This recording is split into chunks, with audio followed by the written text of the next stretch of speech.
párvulo, educación especial, colegas del técnico profesional, muy buenas tardes. Y bueno, feliz de poder hacer este video que tenía muchas ganas de hacer hace tiempo, ¿ya? Y precisamente para poder desarrollar un poco este concepto de evaluación docente y sobre todo de cómo llegamos a la evaluación docente.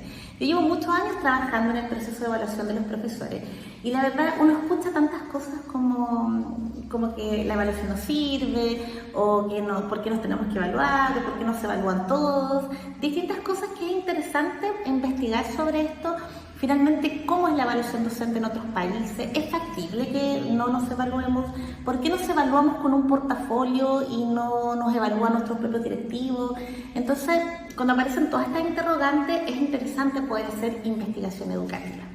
Bueno, y como profesora de historia, ya me empecé a trabajar y a mirar un estudio muy interesante que es la evaluación docente en Chile, que sale el año 2011, que su editor principal es Jorge Mansi, ¿cierto?, que es el director del MIUC, y trabaja en colaboración con varios académicos. Entonces ahí hace un recorrido de cómo llega a establecerse la evaluación docente.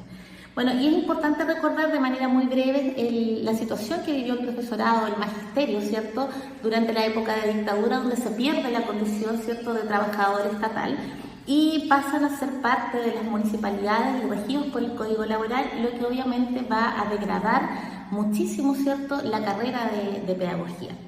Bueno, con la vuelta a la democracia en los años 90 vienen varios sucesos que pretenden reivindicar, dignificar la carrera docente. Uno de ellos, y muy importante, fue la conformación del Estatuto Docente con la Ley 19.070, el Acuerdo por la Calidad de la Educación que se hizo con Ricardo Lagos, que en ese tiempo era candidato, el año 2000 creo que fue, y también se trató lo que son las reformas curriculares. Entonces, se empieza a declarar en el fondo la necesidad que tienen los profesores de ser reconocidos, dignificados como profesionales de la educación, y a raíz de ello, ¿cierto?, parten ciertos perfeccionamientos, las pasantías nacionales y pasantías internacionales que en los años 90 hasta el 2005 fueron bastante recurrentes en la formación docente. Bueno, comentarles también de que con el año 1997 se hace el primer Congreso Nacional del Colegio de Profesores en Chile. Y ahí sucede algo que para mi gusto es clave. Ya en el año 1997 se analiza, ¿cierto?, esta idea de evaluación docente a través de una calificación que proponía el Estatuto Docente. Una calificación bastante complejo porque no había una claridad sobre el instrumento que se iba a utilizar, los indicadores que si bien podían mencionarse, pero no estaban claros los niveles de desempeño ni la descripción de los niveles de desempeño que tenían estos indicadores, ¿ya? Por lo tanto, el sistema de calificación, que es importante mencionar que nunca se aplicó y precisamente por la resistencia que mostraron los docentes ante esto, y en ese congreso se llegó a una conclusión bien importante, que era la desconfianza que presentaban los profesores y profesoras del país ante sus directivos, ¿ya? Y que es entendible considerando que era una época políticamente muy polarizada.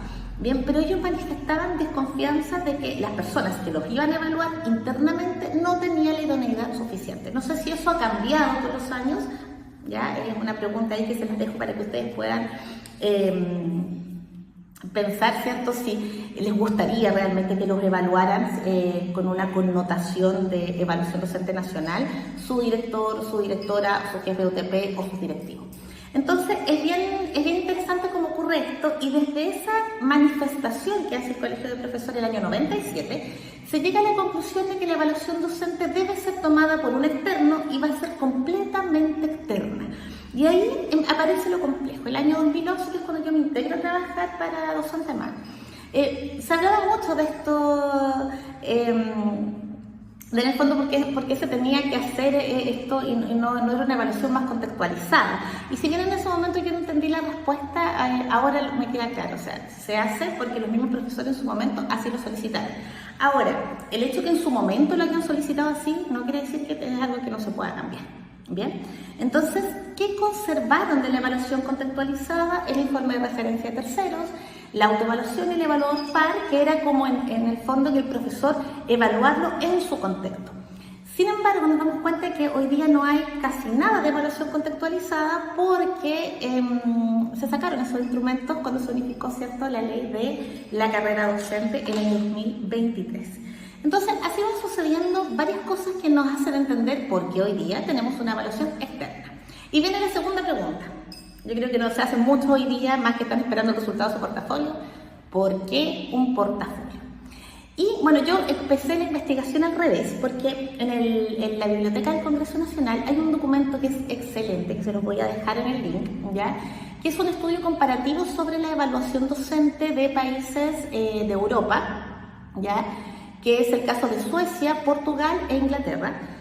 Y en comparación, un análisis comparativo con Chile, ¿ya? Y lo primero que hace es establecer la diferencia de los objetivos de la evaluación. Y ahí me quiero detener un poco. Para los países europeos, un objetivo importante de la evaluación docente es, en el fondo, como premiar y reconocer la labor docente. Especialmente en el caso de Suecia e Inglaterra, no es un objetivo mejorar la calidad de la educación, porque ellos ya tienen instalada y sostenida una alta calidad de educación, ¿ya? Entonces la idea de carrera docente es premiar, ¿cierto? Reafirmar los escalafones de los docentes. Y obviamente esto también está asociado a un rango de salarios, ¿ya? Entonces poder llevar el control de eso. Entonces no era el mismo objetivo que tiene la evaluación docente en Chile, ¿ya? Igual hay varias cosas que se van comparando, ¿cierto? Como el caso de la evaluación inicial. Si bien los profesores en Chile no tenemos una evaluación inicial formal, a pesar de que hay algunos docentes que dan la prueba inicial, como en el caso de Argentina la prueba enseña, ¿ya? No existe una prueba así para todos, ¿ya? Básica, media, generalista, etc. ¿Ya? Y como eso no existe, puede verse también menoscabado algunos indicadores importantes de la evaluación docente. En el caso, por ejemplo, de Portugal, que estoy haciendo una investigación ahora específica de Portugal, ellos tienen un máster habilitante de 2 años, que sin él no pueden ingresar a hacer clases, y este máster habilitante, en él se ve todo lo que es la parte psicológica, didáctica y pedagógica, ¿ya? Entonces, en el fondo, se aseguran, como está la educación muy centralizada, considerando que el 96% de las escuelas en Portugal son públicas, ya se aseguran que el docente entra con ciertas competencias, ¿ya? En el caso de Chile es distinto, porque en Chile no tenemos este máster habilitante, no tenemos esta preparación tan potente, ¿ya? Pero parece que cuando estamos adentro del sistema nos toma esta evaluación docente y nos hace hacer cosas que no habíamos hecho en otras ocasiones. Bien, nos hablan de estrategias de evaluación, trabajos colaborativos que en el fondo están como descoordinados, son como irreales ante la situación educativa, ¿cierto? Y pedagógica que vivimos en Chile. ¿Por qué les dije yo que empecé la investigación al revés? Porque lo primero que dije, ¿por qué nosotros tenemos un portafolio? Ellos no tienen portafolio, ¿ya? Y toda la evaluación tiene una parte externa que corresponde a una prueba de conocimientos específicos, que es muy parecida a la que tiene Chile, y esa sí se repite en casi todos los países que tienen evaluación docente, ¿ya?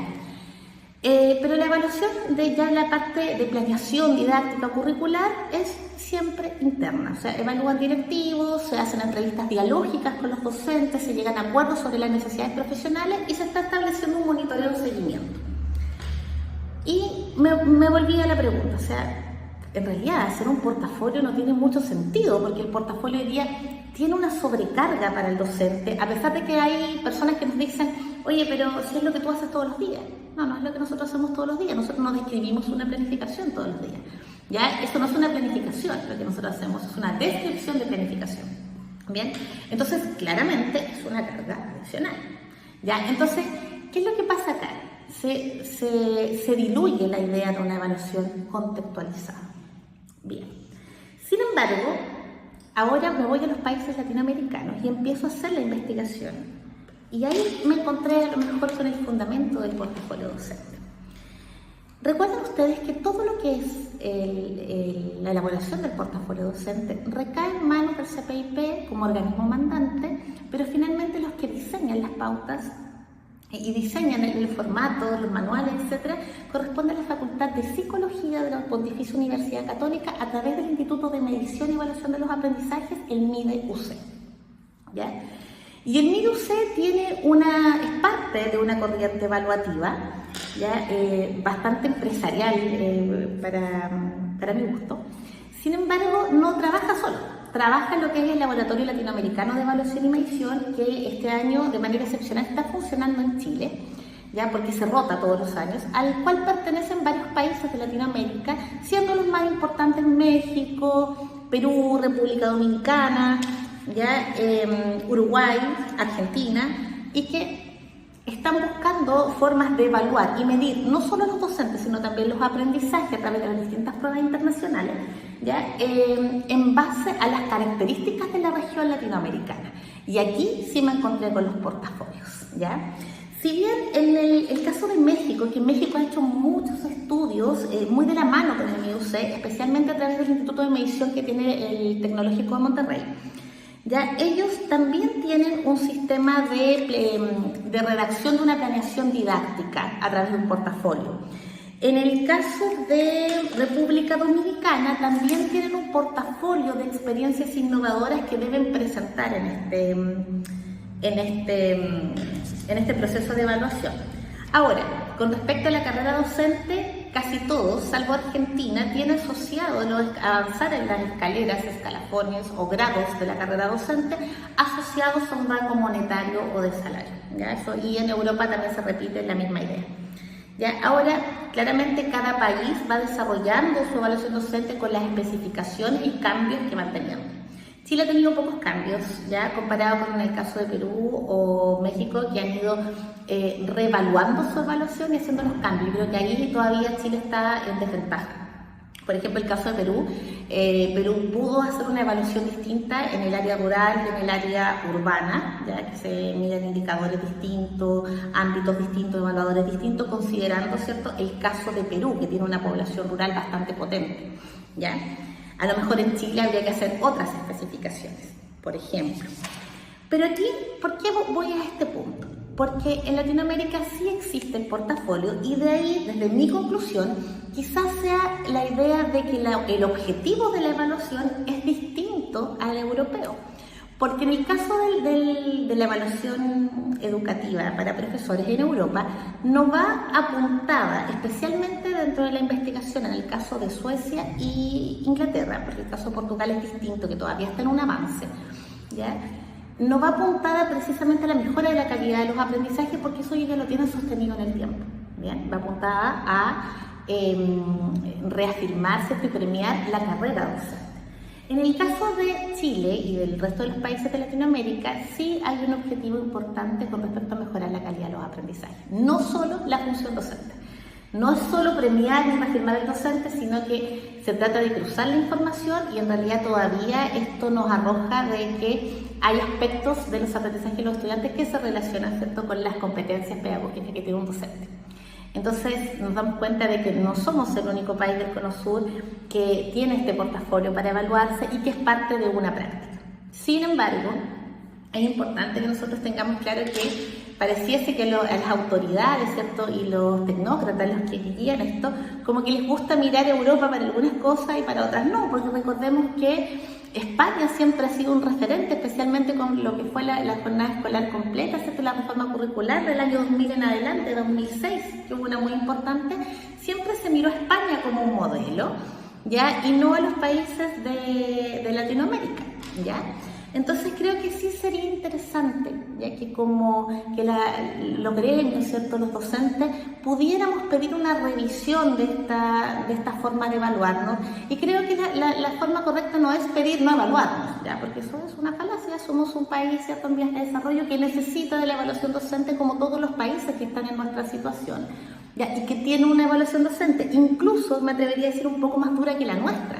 Ya, por ejemplo, en el caso de Perú, ellos tienen un seguimiento constante a través de rúbricas de la trayectoria del docente. En el caso tienen también una encuesta padres y apoderados a los estudiantes que se hace extensiva. O sea, nosotros no tenemos eso. Y ni hablar del caso de los países asiáticos, o sea, por ejemplo, Singapur y Japón, que también contemplan una evaluación docente, que no la voy a tocar mucho acá porque creo que responde a otro tipo de sociedad, donde son evaluados directamente por los apoderados. Entonces, desde ese punto de vista, no está tan mal aquí en Chile. Pero es importante quizás revisar la forma, qué pasó con la contextualización. Y aquí dejo una pregunta que yo me la estuve haciendo mucho rato. O sea, hoy día ha cambiado, tenemos más confianza en nuestro equipo directivo, creemos que son nuestros directores, nuestros jefes de UTP los más idóneos para evaluarnos, sentimos confianza en ellos. Y yo creo que hay un punto importante, porque en realidad mientras eso no exista, vamos a tener que seguirnos conformando con hacer un portafolio. Bien, mientras no existe una preparación, una centralización de la educación y de los aspectos evaluativos de los aprendizajes de los estudiantes y de los niños, seguramente vamos a tener que seguir haciendo este portafolio. Bueno, la idea de hacer este video, profesores, es que podamos cuestionarnos ciertas cosas, entender y comprender cómo llegamos a hacer un portafolio, cómo estamos con respecto a nuestros vecinos y a los que miramos, ¿cierto?, de manera más amplia, que son los europeos, ¿cierto?, los sistemas educativos de Norteamérica, ¿ya? Y siempre pensar que no evaluarse no es una realidad, no es una opción, ¿ya? Tenemos que ser evaluados y en realidad mirar a las otras profesiones da lo mismo, porque nosotros somos evaluadores por excelencia, por lo tanto tenemos que abrirnos a la evaluación, pero sí tenemos todo el derecho a revisar esta evaluación y a evaluar esta evaluación. Bien, profesores, es un agrado poder compartir esta información con ustedes y espero poder estar haciendo nuevos videos para contarles más información y mostrar algunos casos de evaluación docente en el mundo que pueden ser importantes de analizar para poder ayudar a mejorar la que ya tenemos. Que estén muy bien y nos encontramos en un próximo video.